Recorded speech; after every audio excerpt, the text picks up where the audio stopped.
খবর শুনছেন নিউ সংবাদ চ্যানেল থেকে। আজ হলো ২১ তারিখ রবিবার। আজকের ১০টি তাজা খবর শুরুতে হেডলাইন। ট্রেনের কামরায় পাশে বসা মেয়েটি হঠাৎ কেঁদে উঠল। সন্দেহ হওয়ায় তৎক্ষণাৎ রেলের হেল্পলাইনে ফোন করলেন এক যাত্রী। এরপরই ঘটল চাঞ্চল্যকর ঘটনা। মোদির পর দেশের হাল ধরবেন কে? জ্যোতিষশাস্ত্রের বিশ্লেষণ ঘিরে চর্চা তুঙ্গে। গরিবের প্রাপ্য রেশন শেষমেশ পৌঁছে যাচ্ছে ধনীদের ঘরে, ফাঁস হল চাঞ্চল্যকর তথ্য। মহালয়ার ভোরে গঙ্গাসাগরে তর্পণ, প্রায় ৭০,০০০ ভক্তের সমাগমে কড়া নিরাপত্তা। স্বামীর পরকীয়া সহ্য করতে না পেরে চরম পদক্ষেপ নিলেন স্ত্রী, ঘটনার পরিণতি মর্মান্তিক। প্রেমের প্রস্তাবে না, রাস্তায় ছাত্রীকে কুপিয়ে খুন। কৃষ্ণনগরের পর এবার তাহেরপুরে চাঞ্চল্য। এমবিএ যুবকের অপরাধ জগতের ছক, বান্ধবীকে সঙ্গী করে অভিনব বাইক চুরি, সিসিটিভিতে উন্মোচিত কাণ্ড। তৃণমূল নেতার বিস্ফোরক মন্তব্য, মহাপ্রভুর উত্তরসূরি মমতা, উত্তাল রাজনৈতিক মহল। দুর্নীতির চাণক্য নিয়ে তোলপাড়, কি বললেন কুণাল সুমিকরা? নমস্কার, এতক্ষণ শুনলেন সংবাদ শিরোনাম। এবার আসছি বিস্তারিত খবর নিয়ে। ট্রেনের কামরায় পাশে বসা মেয়েটি হঠাৎ কেঁদে উঠল। সন্দেহ হওয়ায় তৎক্ষণাৎ রেলের হেল্পলাইনে ফোন করলেন এক যাত্রী। এরপরই ঘটল চাঞ্চল্যকর ঘটনা। কাটুয়া ট্রেনের ভেতরে এক নাবালিকাকে কাঁদতে দেখে সন্দেহ হয় এক যাত্রীর। সঙ্গে সঙ্গে ফোন করেন রেলের হেল্পলাইনে, আর তারপরই মেলে বড় সাফল্য। দুষ্কৃতীর হাত থেকে উদ্ধার হয় নাবালিকা। শনিবার পূর্ব বর্ধমানের কাটুয়া আরপিএফ স্টেশন থেকে উদ্ধার করা হয় তাকে। পরে বর্ধমান চাইল্ড লাইনের হাতে তুলে দেওয়া হয় নাবালিকাকে। এই ঘটনায় চাঞ্চল্য ছড়িয়েছে এলাকায়। রেল সূত্রে জানা গিয়েছে, শুক্রবার ডাউন তিস্তা তোরসা এক্সপ্রেস থেকেই নাবালিকাকে উদ্ধার করা হয়। আধার কার্ড অনুযায়ী তার বয়স ১৪ বছর। পুলিশকে নাবালিকা জানিয়েছে সে বিবাহিতা। উত্তর দিনাজপুরে তাসকোড়া তার বাড়ি। স্বামীর সঙ্গে ফোনে বিবাদ হওয়ায় রাগ করে শিয়ালদহগামী ট্রেনে ওঠে। পথে এক অচেনা যুবকের সঙ্গে আলাপ হয়। সেই যুবক তাকে বিয়ের প্রস্তাব দেয় ও নানা প্রলোভন দেখাতে থাকে। ঠিক তখনই তার কান্না নজরে আসে এক যাত্রীর। হেল্পলাইনে ফোন করা মাত্র আরপিএফ তাকে উদ্ধার করে। খবর দেওয়া হয়েছে নাবালিকার পরিবারকেও। নাবালিকার কথায়, স্বামীর সঙ্গে ঝগড়া করে শিয়ালদহ যাচ্ছিলাম। এক ছেলে আলাপ করে নানা কথা বলছিল। ঠিক তখনই পাশে বসা এক যাত্রী ফোন করে দেয় হেল্পলাইনে। তারপরই আমাকে উদ্ধার করা হয়। মোদির পর দেশের হাল ধরবেন কে? জ্যোতিষশাস্ত্রের বিশ্লেষণ ঘিরে চর্চা তুঙ্গে। ভারতের রাজনীতিতে এখন সবচেয়ে বড় কৌতূহল, নরেন্দ্র মোদির পর প্রধানমন্ত্রী আসনে কে বসবেন। রাজনৈতিক মহল এই প্রশ্নে নানা যুক্তিতর্ক দিচ্ছে। তবে জ্যোতিষশাস্ত্রও পিছিয়ে নেই। গ্রহ নক্ষত্রের অবস্থান আর জন্মকুণ্ডলীর বিশ্লেষণে জ্যোতিষীরা বলছেন, কয়েকজন নেতার ভাগ্যচক্র এখন শক্তিশালী। তাদের মতে এই মুহূর্তে অন্তত ৩ জন নেতার নাম আলোচনায় রয়েছে, যারা ভবিষ্যতে দেশের সর্বোচ্চ পদে পৌঁছতে পারেন। ভারতীয় রাজনীতিতে জ্যোতিষচর্চা নতুন কিছু নয়। রাজা মহারাজাদের যুগ থেকেই গুরুত্বপূর্ণ সিদ্ধান্ত নেওয়ার আগে তারা জ্যোতিষীদের পরামর্শ নিতেন। আজও সেই ধারা বজায় আছে। নরেন্দ্র মোদীর নেতৃত্বে বিজেপি গত ১ দশকে বিপুল সাফল্য পেয়েছে। তবে এখন প্রশ্ন উঠছে, মোদীর উত্তরসূরি হবেন কে? যোগী আদিত্যনাথ। জ্যোতিষ বিশ্লেষণে উত্তরপ্রদেশের মুখ্যমন্ত্রী যোগী আদিত্যনাথকে দৌড়ের অন্যতম শক্তিশালী প্রার্থী ধরা হচ্ছে। তার জন্মকুণ্ডলিতে শনি ও বৃহস্পতির শক্তিশালী অবস্থান নেতৃত্বের জন্য বিশেষ শুভ বলে মনে করছেন জ্যোতিষীরা। যোগীর কড়া প্রশাসনিক ধরন এবং হিন্দুত্ব রাজনীতি তাকে বিজেপি সমর্থকদের মধ্যে অত্যন্ত জনপ্রিয় করেছে। ফলে ভবিষ্যতে তার রাজনৈতিক যাত্রা আরও উজ্জ্বল হতে পারে বলেই অনুমান। নীতিন গড়করি। দৌড়ের দ্বিতীয় নাম কেন্দ্রীয় মন্ত্রী নীতিন গড়করি। তার জন্মকুণ্ডলিতে সূর্য মঙ্গলের প্রভাব তাকে শক্তিশালী প্রশাসনিক দক্ষতা দিয়েছে বলে দাবি জ্যোতিষীদের। সড়ক ও পরিকাঠামো খাতে তার সাফল্য সাধারণ মানুষ থেকে শুরু করে রাজনৈতিক মহল সবার কাছে তাকে উজ্জ্বল মুখ করেছে। সরলতা ও বাস্তবমুখী কাজ তাকে মোদির পর একজন যোগ্য উত্তরসূরি করতে পারে বলে অনেকেই মনে করছেন। অমিত শাহ। তৃতীয় নামটি কেন্দ্রীয় স্বরাষ্ট্রমন্ত্রী অমিত শাহ। তাকে বিজেপির চাণক্য বা মাস্টার স্ট্র্যাটেজিস্ট বলা হয়। জ্যোতিষীদের মতে তার কুণ্ডলিতে রাহু ও চন্দ্রের অবস্থান ক্ষমতার কাছাকাছি পৌঁছনোর ইঙ্গিত দেয়। সাংগঠনিক দক্ষতা আর রাজনৈতিক কৌশল তাকে বিজেপির ভেতরে অত্যন্ত প্রভাবশালী করেছে। তবে জ্যোতিষীরা সতর্ক করছেন, তার পথ বাধাহীন নাও হতে পারে।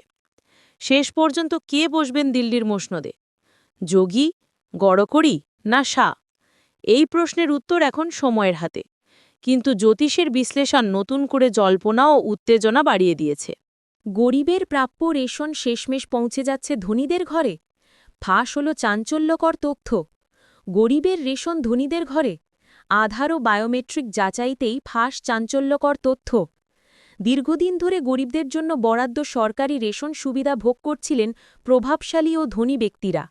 সম্প্রতি আধার আপডেট ও বায়োমেট্রিক ব্যবস্থার মাধ্যমে সামনে আসে এক বিস্ময়কর তথ্য। প্রকাশ্যে এসেছে যে প্রায় ২৩,০০০-এরও বেশি রেশন কার্ডধারীর নামে বিলাসবহুল গাড়ি, কোম্পানির মালিকানা এবং আয়কর প্রদানের মতো তথ্য পাওয়া গিয়েছে। অর্থাৎ সম্পূর্ণ অযোগ্য হওয়া সত্ত্বেও এরা দীর্ঘদিন ধরে বিনামূল্যে সরকারি রেশন তুলছিলেন। এবার তদন্তে নেমেছে প্রশাসন। জেলা সরবরাহ দপ্তরের বিশেষ টিম এই ধনী কার্ডধারীদের নাম ধরে বাড়ি বাড়ি যাচাই করছে। কেউ যদি প্রকল্পের শর্ত পূরণ না করেন তবে তার রেশন কার্ড অবিলম্বে বাতিল করা হবে। প্রশাসনিক সূত্রে জানা গিয়েছে, এই তালিকায় রয়েছেন ১৪,৫২০ জন গাড়ির মালিক, ৩,০৪৮ জন ৫ একরের বেশি জমির মালিক, মৃত ব্যক্তির নামে থাকা কার্ড, কোম্পানির ডিরেক্টর ও বিপুল টার্নওভারের ব্যবসায়ী। এই কেলেঙ্কারিতে কার্যত চাপে পড়েছে প্রশাসন। এখন সবার নজর কত দ্রুত এই রেশন দুর্নীতি বন্ধ করতে সক্ষম হয় সরকার। মহালয়ার ভোরে গঙ্গাসাগরে তর্পণ, প্রায় ৭০,০০০ ভক্তের সমাগমে। কড়া নিরাপত্তা। মহালয়ার ভোরে গঙ্গাসাগর থেকে বাবুঘাট তর্পণে ভক্তের ঢল, কড়া নিরাপত্তায় প্রশাসন। মহালয়ার পুণ্য লগ্ন মানেই পূর্বপুরুষদের উদ্দেশ্যে তর্পণ ও স্নান। সেই উপলক্ষে আজ ভোর থেকেই গঙ্গাসাগর, বাবুঘাট, ডায়মন্ড হারবার সহ একাধিক ঘাটে মানুষের ঢল নেমেছে। সূর্যোদয়ের আগেই হাজার হাজার মানুষ ভিড় জমিয়েছেন গঙ্গার তীরে। শুধু গঙ্গাসাগরেই প্রায় ৭০,০০০ পুণ্যার্থীর সমাগম হয়েছে বলে প্রশাসন জানিয়েছে। ডায়মন্ড হারবারের হুগলি নদীর ঘাটে তর্পণের ভিড় ছিল চোখে পড়ার মতো। কোনো অপ্রীতিকর পরিস্থিতি এড়াতে পুরসভার ৭টি ঘাটে মোতায়েন করা হয়েছে পুলিশ, বিপর্যয় মোকাবিলা বাহিনী এবং সিভিল ডিফেন্স কর্মী। পাশাপাশি পর্যাপ্ত আলো, পানীয় জল ও স্বাস্থ্য পরিষেবারও ব্যবস্থা করেছে প্রশাসন। ডায়মন্ড হারবারের সাংসদ অভিষেক বন্দ্যোপাধ্যায়ের উদ্যোগে পুণ্যার্থীদের জন্য মিষ্টিমুখের ব্যবস্থাও করা হয়েছে। অন্যদিকে গঙ্গাসাগরে নিরাপত্তা নিশ্চিত করতে কোস্টাল থানার পক্ষ থেকে ১৪টি ট্রলার নামানো হয়েছে। রাজ্য সরকারের তরফে অতিরিক্ত পুলিশ মোতায়েনের পাশাপাশি ঘাটজুড়ে নজরদারি আরও আটসাট করা হয়েছে। মহালয়ার দিনে শুধু গঙ্গাসাগর বা বাবুঘাট নয়, রাজ্যের প্রায় প্রতিটি নদী ও ঘাটেই একই দৃশ্য। ভোরের আলো ফুটতেই নদীর ঘাটে ভিড় জমিয়েছেন হাজার হাজার মানুষ। এই উৎসবের আবহেই আজ থেকে শুরু হল দেবীপক্ষের সূচনা। সুন্দরবন উন্নয়ন মন্ত্রী বঙ্কিমচন্দ্র হাজরা জানান, আজ গঙ্গাসাগরে অন্তত ৭০,০০০ মানুষ পুণ্যস্নান করেছেন এবং এই সংখ্যা ১ লক্ষ ছাড়িয়ে যেতে পারে। ব্লক প্রশাসন ও স্থানীয় প্রশাসনের পক্ষ থেকে ভক্তদের নিরাপত্তা ও সুবিধার জন্য সব রকম ব্যবস্থা নেওয়া হয়েছে। মহালয়ার তর্পণ ঘিরে উৎসবের আবহ ছড়িয়ে পড়েছে রাজ্য জুড়ে। প্রতিটি বাঙালির মনে একটাই প্রতীক্ষা, মা দুর্গার আগমন। স্বামীর পরকীয়া সহ্য করতে না পেরে চরম পদক্ষেপ নিলেন স্ত্রী। ঘটনার পরিণতি মর্মান্তিক। বিবাহ বহির্ভূত সম্পর্কের জেরে মর্মান্তিক পরিণতি, আদালতে দোষী সাব্যস্ত স্বামী। সদাইপুর থানার সগড় গ্রামের বাসিন্দা রেকিনা বিবির সঙ্গে ২০১৮ সালের ৭ জুন বিয়ে হয়েছিল দুবরাজপুরের বোদ গ্রামের শেখ নইমুদ্দিনের। প্রথম দিকে সংসার স্বাভাবিকভাবে চললেও পরবর্তীতে রেকিনা জানতে পারেন তার স্বামীর সঙ্গে গ্রামেরই কাশিনা বিবির বিবাহ বহির্ভূত সম্পর্ক রয়েছে। এই পরকীয়া মানতে পারেননি রেকিনা। প্রতিবাদ করতেই শুরু হয় অত্যাচার। অভিযোগ, একদিন সেই অত্যাচার এমন পর্যায়ে পৌঁছায় যে রেকিনার গায়ে কেরোসিন ঢেলে আগুন ধরিয়ে দেওয়া হয়। ঘটনাটি প্রকাশ্যে আসতেই ২০১৯ সালের ২১শে ফেব্রুয়ারি দুবরাজপুর থানায় শেখ নইমুদ্দিন ও কাশিনা বিবির বিরুদ্ধে অভিযোগ দায়ের হয়।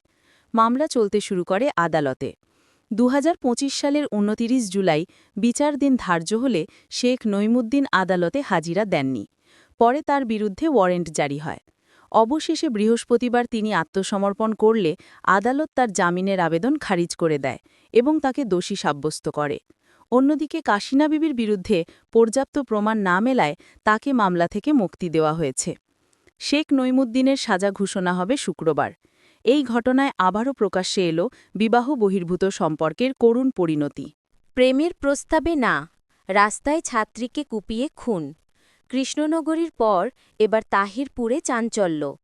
প্রেম প্রস্তাবে অস্বীকৃতি, তাহিরপুরে কুপিয়ে খুন 10ম শ্রেণীর ছাত্রী। গ্রেফতার অভিযুক্ত তরুণ। নদিয়ার তাহিরপুরে ঘটেছে হৃদয় বেদারক ঘটনা। বারবার প্রেমের প্রস্তাব প্রত্যাখ্যান করছিল এক কিশোরী। সেই কারণেই শুক্রবার রাতে রাস্তায় কুপিয়ে খুন করা হল 10ম শ্রেণীর ছাত্রীকে। ঘটনায় গ্রেফতার হয়েছে ১৯ বছরের যুবক শুভ মণ্ডল। পুলিশ সূত্রে জানা গেছে, তাহিরপুর থানার বীরনগর ইছাপুর এলাকার স্বামীর পরকীয়া সহ্য করতে না পেরে চরম পদক্ষেপ নিলেন স্ত্রী। ঘটনার পরিণতি মর্মান্তিক। বিবাহ বহির্ভূত সম্পর্কের জেরে মর্মান্তিক পরিণতি, আদালতে দোষী সাব্যস্ত স্বামী। সদাইপুর থানার সগড় গ্রামের বাসিন্দা রেকিনা বিবির সঙ্গে 2018 সালের 7 জুন বিয়ে হয়েছিল দুবরাজপুরের বোদ গ্রামের শেখ নইমুদ্দিনের। প্রথম দিকে সংসার স্বাভাবিকভাবে চললেও পরবর্তীতে রেকিনা জানতে পারেন তার স্বামীর সঙ্গে গ্রামেরই কাশিনা বিবির বিবাহ বহির্ভূত সম্পর্ক রয়েছে। এই পরকীয়া মানতে পারেননি রেকিনা। প্রতিবাদ করতেই শুরু হয় অত্যাচার। অভিযোগ, একদিন সেই অত্যাচার এমন পর্যায়ে পৌঁছায় যে রেকিনার গায়ে কেরোসিন ঢেলে আগুন ধরিয়ে দেওয়া হয়। ঘটনাটি প্রকাশ্যে আসতেই 2019 সালের 21শে ফেব্রুয়ারি দুবরাজপুর থানায় শেখ নইমুদ্দিন ও কাশিনা বিবির বিরুদ্ধে অভিযোগ দায়ের হয়। মামলা চলতে শুরু করে আদালতে। 2025 সালের 29 জুলাই বিচার দিন ধার্য হলে শেখ নইমুদ্দিন আদালতে হাজিরা দেননি। পরে তার বিরুদ্ধে ওয়ারেন্ট জারি হয়। অবশেষে বৃহস্পতিবার তিনি আত্মসমর্পণ করলে আদালত তার জামিনের আবেদন খারিজ করে দেয় এবং তাকে দোষী সাব্যস্ত করে। অন্যদিকে কাশিনা বিবির বিরুদ্ধে পর্যাপ্ত প্রমাণ না মেলায় তাকে মামলা থেকে মুক্তি দেওয়া হয়েছে। শেখ নইমুদ্দিনের সাজা ঘোষণা হবে শুক্রবার। এই ঘটনায় আবারও প্রকাশ্যে এলো বিবাহ বহির্ভূত সম্পর্কের করুণ পরিণতি। এমবিএ যুবকের অপরাধ জগতের ছক। বান্ধবীকে সঙ্গী করে অভিনব বাইক চুরি, সিসিটিভিতে উন্মোচিত কাণ্ড। পরিবর্তিত সংস্করণ। রাস্তার বাইক চুরির রহস্য ফাঁস করল পুলিশ। গত 16 সেপ্টেম্বর বারাসাতের ল্যারিকা টাউনশিপ থেকে একটি বাইক চুরি হওয়ার ঘটনায় চাঞ্চল্যকর তথ্য সামনে এসেছে। তদন্তে নেমে পুলিশ হাতে নাতে ধরেছে এক এমবিএ ডিগ্রিধারী যুবক এবং তার বান্ধবীকে। ধৃত যুবক শিবনাথ দাস 27, নদিয়ার বাসিন্দা। তার সঙ্গিনী মোনালিসা অধিকারী দত্তপুকুর এলাকার একটি বেসরকারি কলেজের ছাত্রী। পুলিশ সূত্রে খবর, এমবিএ পাশ করার পর শিবনাথ বান্ধবীকে সঙ্গে নিয়ে ল্যারিকা টাউনশিপে একটি ফ্ল্যাট ভাড়া নেন। সেখানে তারা উইলস ম্যাপ নামে একটি কোম্পানি চালু করেছিলেন, তবে তা দীর্ঘস্থায়ী হয়নি। তদন্তে উঠে আসে অভিনব কৌশলের ছক।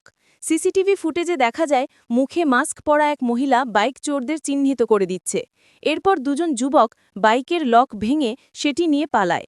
তদন্তে জানা যায় শিবনাথ ইন্টারনেটের মাধ্যমে দুজন অনলাইন মেকানিকের সঙ্গে যোগাযোগ করে। তিনি জানান নাকি তার বাইকের চাবি হারিয়ে গেছে, তাই লক ভেঙে নতুন করে ঠিক করতে হবে। ওই দুই টেকনিশিয়ান ফ্ল্যাটে পৌঁছলে মোনালিসা তাদের টার্গেট করা বাইকটি দেখিয়ে দেয়। এই অভিনব ফন্দি কাজে লাগিয়ে তারা চুরির ছক সফল করে। বাইক মালিক গাড়ি না পেয়ে থানায় অভিযোগ জানান। তারপরই পুলিশ নড়েচড়ে বসে। সিসিটিভি ফুটেজ ও ডিজিটাল প্রমাণ খতিয়ে দেখে পুলিশ শিবনাথ ও মোনালিসাকে আটক করে। জিজ্ঞাসাবাদে তারা নিজেদের অপরাধ স্বীকার করেছে। সমাজে সম্ভ্রান্ত পরিবারের সন্তান হয়েও এভাবে সুপরিকল্পিত চুরির ঘটনায় হতবাক স্থানীয়রা। পুলিশ জানিয়েছে, আর্থিক সংকট থেকেই তারা অপরাধের পথে হেঁটেছে। আপাতত ধৃতদের বিরুদ্ধে আইনি পদক্ষেপ শুরু হয়েছে। তৃণমূল নেতার বিস্ফোরক মন্তব্য, মহাপ্রভুর উত্তরসূরি মমতা? উত্তাল রাজনৈতিক মহল, পরিবর্তিত সংস্করণ। মুখ্যমন্ত্রী মমতা বন্দ্যোপাধ্যায়কে শ্রী চৈতন্যদেবের সঙ্গে তুলনা করে ফের বিতর্কের জন্ম দিলেন তৃণমূলের রাজ্যসভার সাংসদ ঋতব্রত বন্দ্যোপাধ্যায়। শনিবার বনগাঁর নীলদর্পণ ভবনের সামনে জেলা তৃণমূল কংগ্রেসের আয়োজিত এক প্রতিবাদ সভা থেকে এই মন্তব্য করেন তিনি। এরপরই রাজ্য রাজনীতিতে নতুন করে শোরগোল শুরু হয়েছে। সভায় উপস্থিত ছিলেন ব্যারাকপুরের সাংসদ পার্থ ভৌমিক, বনগাঁ জেলা সভাপতি বিশ্বজিৎ দাস সহ একাধিক জেলা নেতৃত্ব। মূলত এসিআইআর ইস্যু এবং বিজেপি শাসিত রাজ্যে বাঙালিদের হেনস্থার প্রতিবাদে এই সভার আয়োজন হয়। সেই মঞ্চ থেকেই ঋতব্রত বলেন, শ্রী চৈতন্যদেবের উত্তরাধিকার বহন করেছিলেন লালন। লালনের উত্তরাধিকারী ছিলেন রবীন্দ্রনাথ ঠাকুর, আর আজ সেই উত্তরাধিকারের ধারক মমতা বন্দ্যোপাধ্যায়। পরে সাংবাদিকদের মুখোমুখি হয়ে তিনি আরও যোগ করেন, শ্রী চৈতন্যদেব যেমন জাতপাত ও ধর্মের বিভেদ ভেঙে মানুষকে এক করেছিলেন, আজ মমতা বন্দ্যোপাধ্যায়ও তেমনভাবেই কোটি কোটি মানুষকে সঙ্গে নিয়ে পথ দেখাচ্ছেন। তাই তিনিই মহাপ্রভুর প্রকৃত উত্তরাধিকারী। নতুন নয় বিতর্ক। প্রসঙ্গত এর আগেও তৃণমূল নেতাদের পক্ষ থেকে মুখ্যমন্ত্রীকে ঘিরে এ ধরনের মন্তব্য শোরগোল তুলেছে। শিক্ষামন্ত্রী ব্রাত্য বসু দাবি করেছিলেন, মমতা বন্দ্যোপাধ্যায় শ্রী চৈতন্যদেবের উত্তরাধিকারী। বিধায়ক নির্মল মাঝি পর্যন্ত বলেছিলেন, সংখ্যাতত্ত্ব অনুযায়ী মমতাই মা শারদার রূপ। এবার ঋতব্রতর মন্তব্যে ফের উত্তাল রাজনৈতিক মহল। দুর্নীতির চাণক্য নিয়ে তোলপাড়, কী বললেন কুণাল শ্রমিকরা? এসএসসি নিয়োগ দুর্নীতি মামলার তদন্তে ফের চাঞ্চল্যকর তথ্য উঠে এলো। প্রাক্তন শিল্পমন্ত্রী পার্থ চট্টোপাধ্যায় ও প্রাক্তন এসএসসি চেয়ারম্যান সুবীরেশ ভট্টাচার্যের বিচার প্রক্রিয়া বর্তমানে চলছে। সম্প্রতি আলিপুরের বিশেষ সিবিআই আদালতে সাক্ষ্য দিতে গিয়ে প্রাক্তন চেয়ারম্যান সুবীরেশ জানান, বেআইনি নিয়োগের জন্য তার উপর একাধিকবার চাপ সৃষ্টি করা হতো। কিন্তু কে চাপ দিতেন? আদালতেই তিনি জানান, শিল্পমন্ত্রী থাকাকালীন পার্থ চট্টোপাধ্যায় পরোক্ষভাবে চাপ দিতেন। এখানেই শেষ নয়। মুকুল রায়ের নাম উচ্চারণ করতেই রাজনৈতিক মহলে রীতিমতো তোলপাড় শুরু হয়। সুবীরেশের দাবি, মুকুল রায়ও তাকে চাপ দিতেন। উল্লেখযোগ্য, নিয়োগ দুর্নীতি